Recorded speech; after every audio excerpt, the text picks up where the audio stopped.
จ้าจ้าเอ๋จ้าเอ๋เห็นแล้วจ้าเอ๋จ้าเอ๋จ้าเอ๋เห็นแล้วจ้าเอ๋ลีทางใดไอ้ก็เห็นหมดมันนี่นะจ้าเอ๋จ้าเอ๋จ้าเอ๋จ้าเอ๋จ้าเอ๋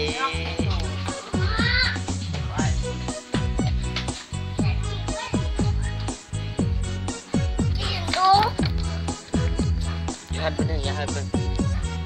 อย่าเก็บหันไปโอ้เต่าพวกนี้โยงบึ้งซื้อยังก่อน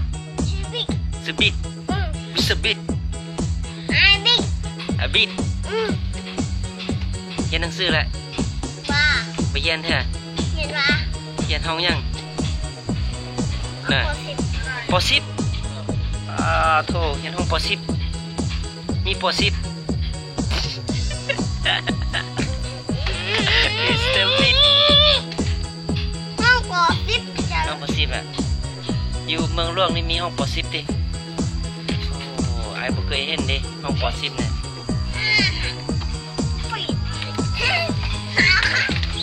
ตกเด้ว้าส้นตีนเนี่ยมันว่านะมันเอาส้นตีนให้เบิ่งนี่โธ่มันจะเอาส้นตีนให้เบิ่งนี่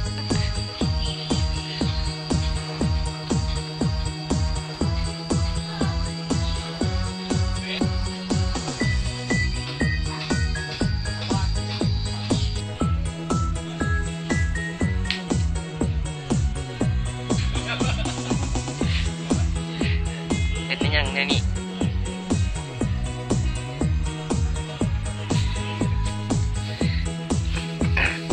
น่ะมิสเตอร์บิด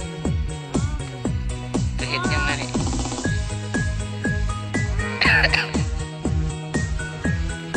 มิสเตอร์บิดกำลังกินข้าวจีมิสเตอร์บิด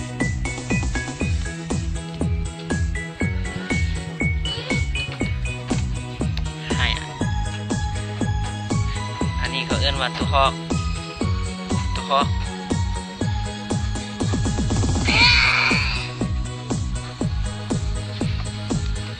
กำลังกินซาลี